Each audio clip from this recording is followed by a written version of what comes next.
அனைவருக்கும் வணக்கம். Molecular genetics episode 22ற்கு அன்புடன் வரவேற்பது உங்கள் PM. In this episode, you are going to study about the first step of protein synthesis, that is the transcription. The process of transcription. இந்த படத்தை பாருங்க.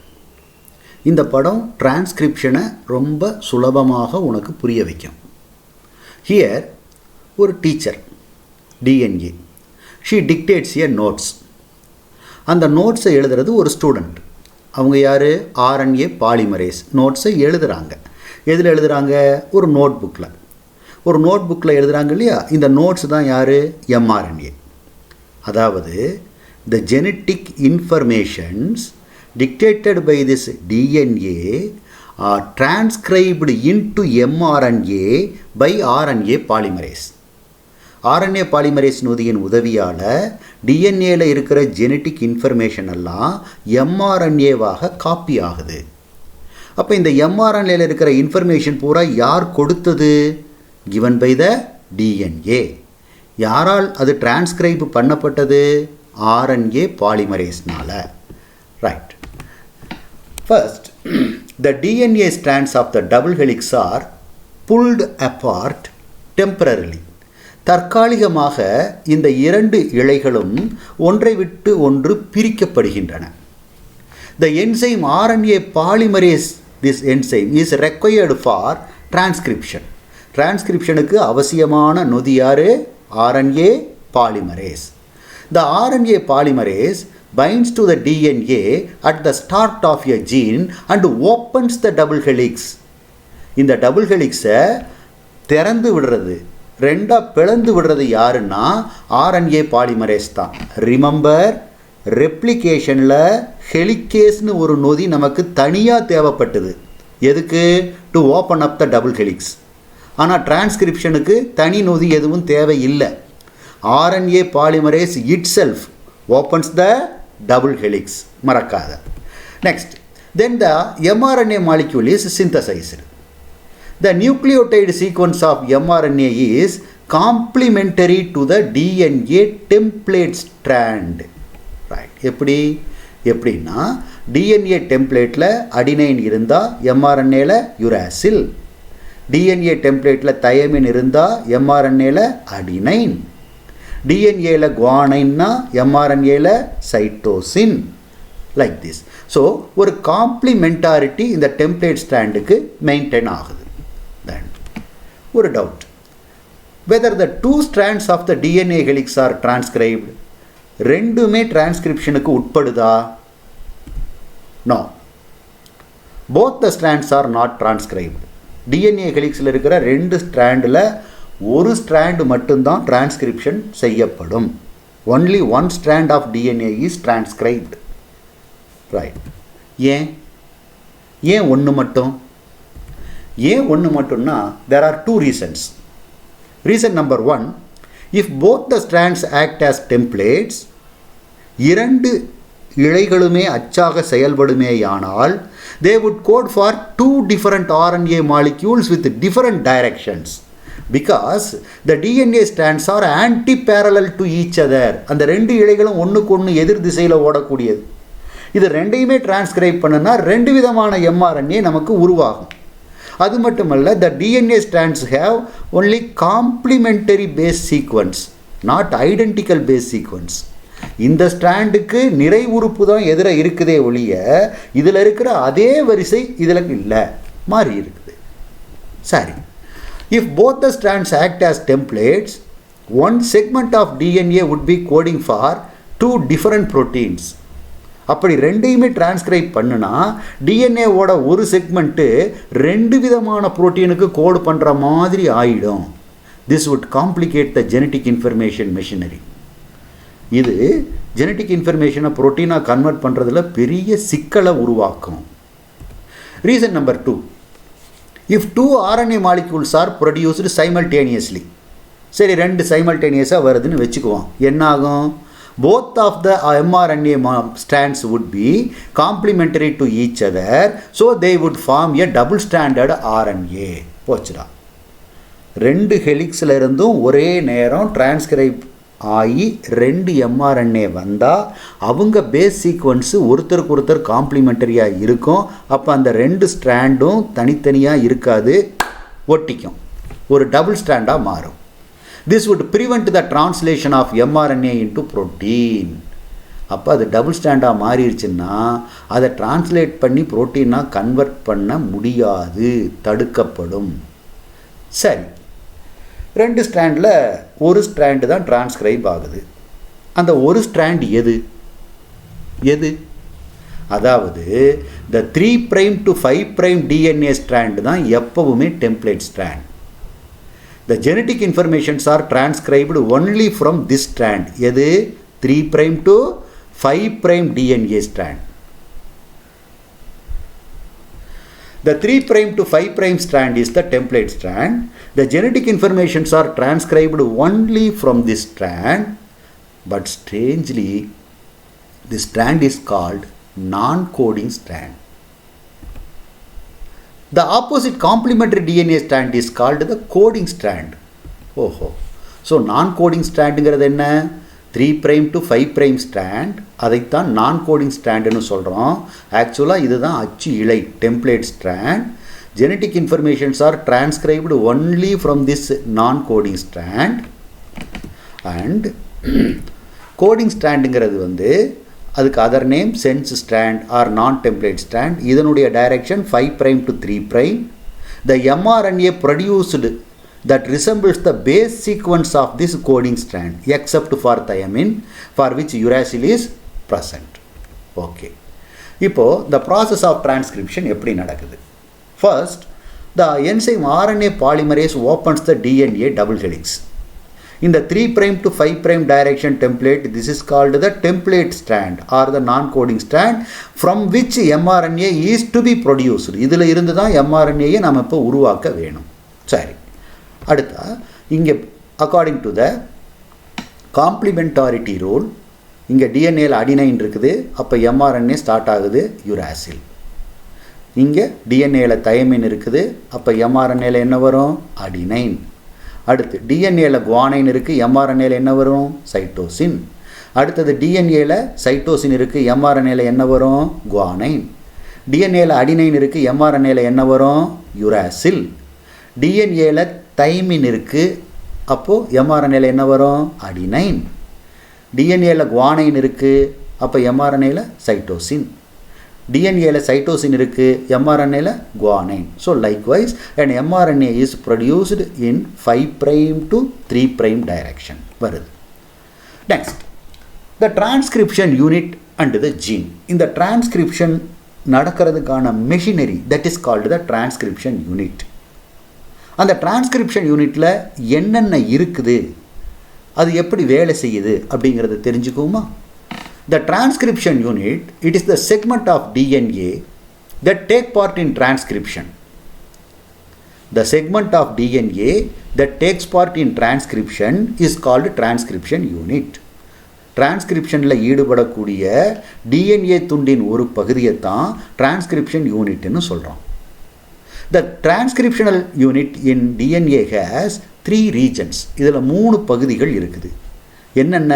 1 ப்ரமோட்டார், structural gene, டெர்மினேட்டார் அப்படின்னு 3 பாகங்கள் இதில் இருக்குது.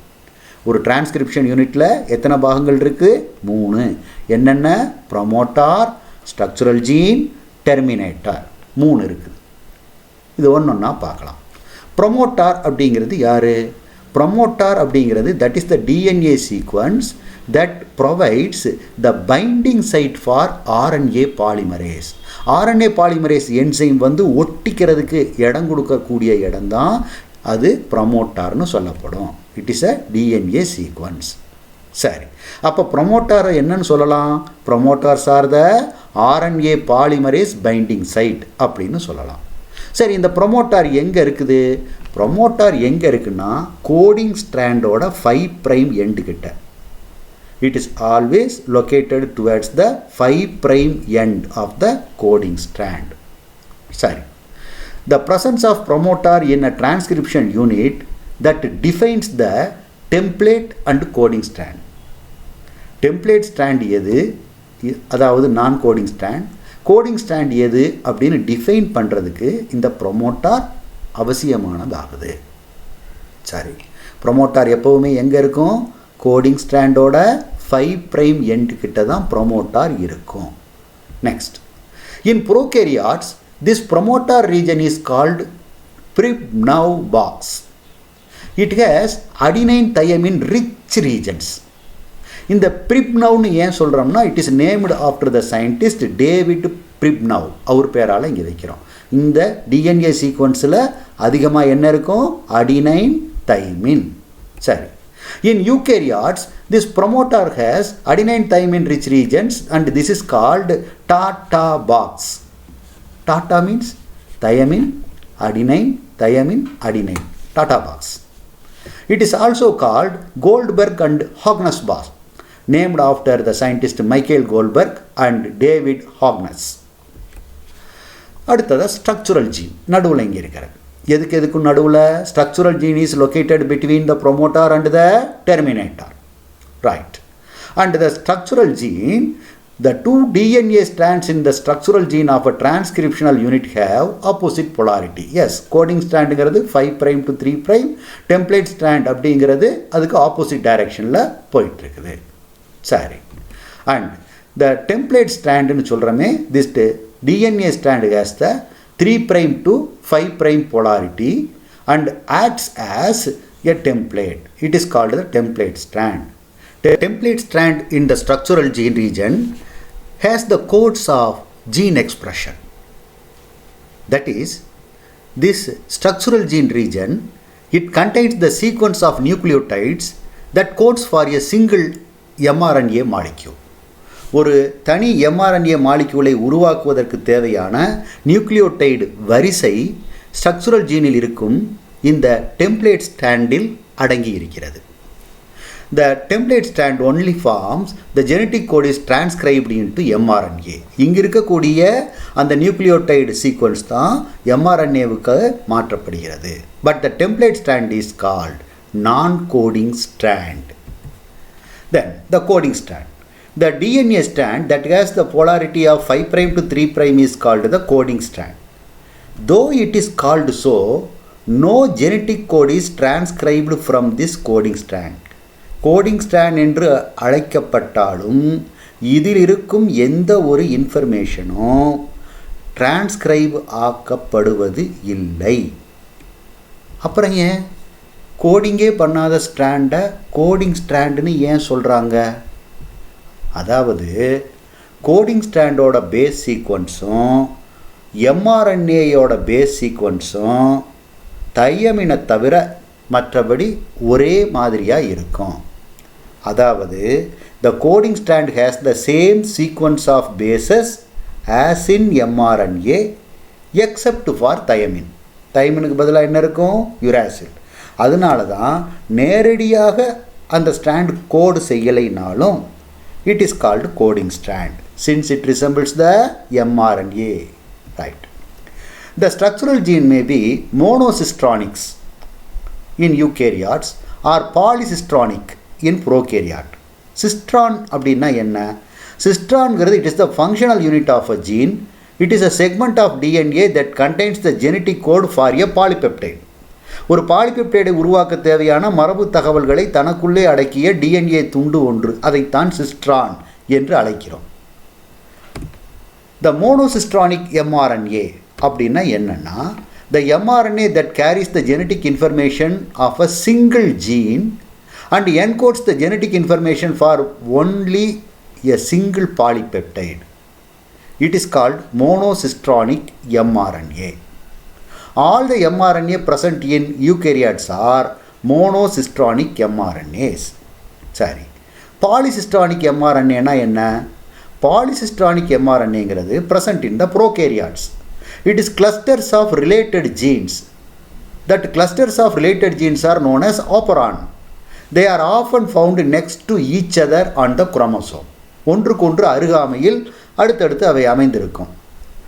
These genes are transcribed together.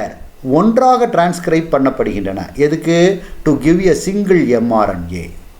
and that mRNA is known as polycistronic mRNA. A polycistronic mRNA encodes genetic information for different polypeptides. இந்த ஒரு mRNAல வெவ்வேறு பாலிபெப்டைடுகளுக்கான மரபு தகவல்கள் அடங்கி இருக்கும். That's why it is called polycistronic. Right. The difference between monocistronic mRNA and polycistronic mRNA are monocistronic mRNA is present in eukaryotes, polycistronic mRNA is found in prokaryotes. Monocistronic mRNA, it is transcribed from a single gene. Polycistronic mRNA is transcribed from clusters of related genes. Monocistronic mRNA that codes for a single polypeptide. Polycistronic mRNA that encodes for different polypeptides. These are the differences between these two. Before starting the transcription, the enzyme RNA polymerase binds to the promoter site. Promoter site ingiradhu enna sonne, it is the recognition DNA sequence in front of the gene that provides the binding site for RNA polymerase. Right. RNA polymerase அப்படிங்கிறது என்ன? RNA polymerase அப்படிங்கிறது it is a bacterial RNA polymerase enzyme. It consists of two major components. One, the core enzyme. The core enzyme contains beta-1 alpha subunit cell and 2, the sigma subunit. And the core enzyme is responsible for RNA synthesis. This sigma unit is responsible for the recognition of promoter. Promoter எந்த இடத்துல இருக்கு, RNA polymerase எங்கே போய் ஒட்டி டிரான்ஸ்கிரிப்ஷனை தொடங்கணும் அப்படின்னு decide பண்ணுறது இந்த சிக்மா யூனிட் தான். The sigma unit is responsible for the recognition of promoter. The promoter sequence varies in different organisms. சரி, டிரான்ஸ்கிரிப்ஷன் பபுள், அதாவது இந்த ரெண்டு ஹெலிக்ஸையும் unwinding of the DNA double helix and formation of a bubble for transcription. This structure is called transcription bubble. இதை உருவாக்குறது யார்? RNA polymerase. RNA polymerase open up the DNA to form the transcription bubble. The core enzyme that moves ahead manufacturing RNA. The sigma unit remains at the promoter region. Sigma unit தொடங்கி வச்சுட்டு அதே இடத்துல நின்றுக்கும். Core enzyme ஆனது அப்படியே mRNA கூட move ஆகி போய்கிட்டே இருக்கும். Last unit, the terminator. Terminator region is located towards the 3' end of the coding strand. It contains a DNA sequence that causes the RNA polymerase to stop transcribing. டிரான்ஸ்கிரிப்ஷனை நிறுத்துறதுக்கு தேவையான sequence இந்த டெர்மினேட்டார் ரீஜனில் இருக்குது. இந்த இடத்துக்கு RNA பாலிமரேஷன் வந்த உடனே ஸ்டாப், நிறுத்து அப்படின்னு கட்டளை பிறப்பிக்கப்படும். The end of the gene is marked by a terminator sequence. அப்போது ஒரு ஜீனோட முடிவு பகுதி அதை மார்க் பண்ணுறது யார்? அந்த எல்லை கோட்டை காட்டுவது யார்? terminator sequence. It forms a hairpin structure in the RNA. The terminators require a recognition protein called Rho protein to function. அதாவது Rho protein எதுக்கு தேவைன்னா, Rho protein is required to terminate transcription. டிரான்ஸ்கிரிப்ஷனை ஒரு முடிவுக்கு கொண்டு வர்றதுக்கு ரோ புரோட்டீன் அவசியம். அப்போ இப்போ ரெண்டு புரோட்டீன் பார்த்துருக்கோம். ஒன்று சிக்மா புரோட்டீன், அது எதுக்காக? For the recognition of promoter site and to start transcription. இப்போ ரெண்டாவது என்ன சொல்லியிருக்கேன்? Rho protein. இது எதுக்காக? It is to terminate transcription, டிரான்ஸ்கிரிப்ஷனை நிறுத்துறதுக்காக. Okay, with this let us conclude this episode. And in the next episode, we will see the types of RNA. There are 3 major types: mRNA, tRNA and rRNA. We will see about them in the next episode. Till then, bye.